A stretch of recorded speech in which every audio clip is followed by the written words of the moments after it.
There's my cytochrome enzyme, taking all sorts of different substrates and turning them into something else. So here my CYP enzyme is taking some kind of fat-soluble toxin and turning it into a water-soluble substance that is less toxic.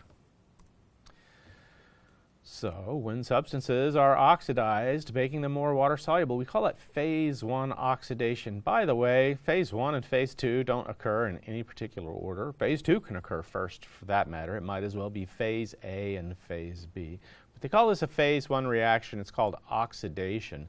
Again, when substances are oxidized, making them more water-soluble, this is phase 1 oxidation. So here's my toxic fat-soluble substance, and then I put these water-soluble hydroxide groups on it, and it makes the substance more water-soluble and less toxic. And again, the oxidation here is the addition of these hydroxide groups. And if you have Katzung's books, I'm sure there's several pages discussing all the different types of oxidation, which is not necessarily always adding hydroxide groups. But for this slide, I think we've made the point. But not only are toxins oxidized, making them more water-soluble, undergoing phase 1 oxidation, but drugs can undergo phase 1 reactions, oxidations, to make them more water-soluble, causing them to be more easily eliminated as well. The nutrients that are oxidized as well, using the same system, making them more water-soluble. Well, something else that occurs with the cytochrome P450 enzymes is conjugation. And so here we're taking a fat-soluble toxin, and instead of putting hydroxide groups on it, we're putting a molecule on it that's very similar to a glucose molecule.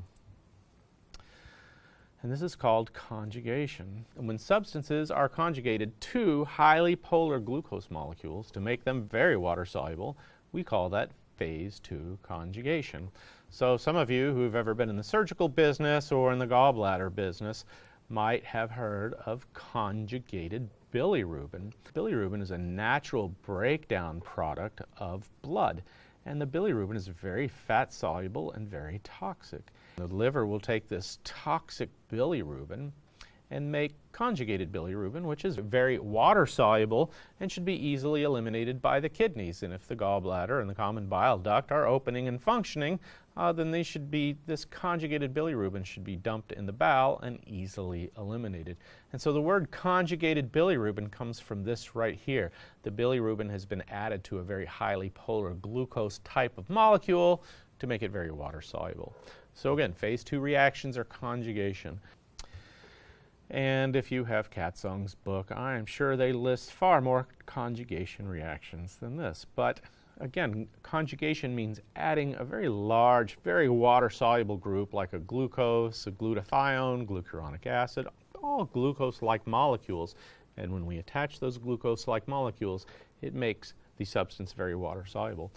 Many drugs, many substances, many toxins can undergo not only oxidation but conjugation as well in any order.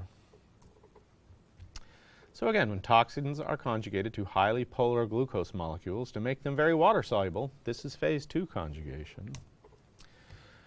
Drugs are also conjugated to highly polar glucose molecules to make them very water-soluble as well, using the same system.